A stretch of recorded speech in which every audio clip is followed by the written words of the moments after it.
Ako! Tiniyak ng Kongreso na bubusising mabuti at ipapasa sa oras ang bansang budget sa susunod na taon na nagkakahalaga ng 3 trilyong piso. Samantala, inilatag ng pamahalaan ng ARMM ang mga programa at Samantala, Defense Secretary Volker Gasmin pinapurihan ang katapangan ng mga Filipino peacekeepers. Samantalang mariing kinundina ng People for the Ethical Treatment of Animals. The House Ad Hoc Committee on the proposed Bangsamoro Basic Law has decided to reset. Samantala, mga paghahanda sakaling magkaroon ng sunog at pag-uunang gusali. Samantala, tinanong ang mga presidentiables patungkol sa kanilang plano. The Philippines posted the highest annual growth in merchandise exports in December 2012 among its trade-oriented neighbors.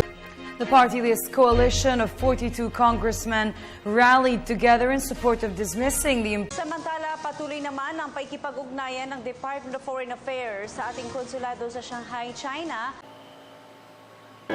Almighty God, our Father, bless this wonderful nation. Protect us from physical and spiritual war, from fear and confusion, from separation and division. Be present to our leaders.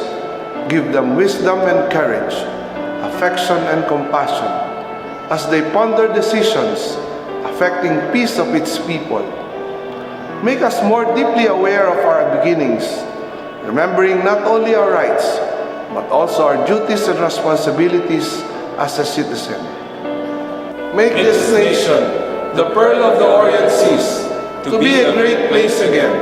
May all its people know clearly your will, that they may fulfill the call for us in the salvation of this land and the restoring of all things. In the name of your Son, Jesus Christ, our Lord and Savior.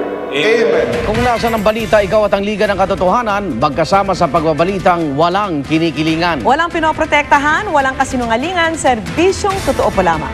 Ako po si Vicky Morales. Ako naman, Arnold Glavio, susunod na ang tunay na buhay. Hanggang sa Lunes, sama-sama tayong magiging saksi.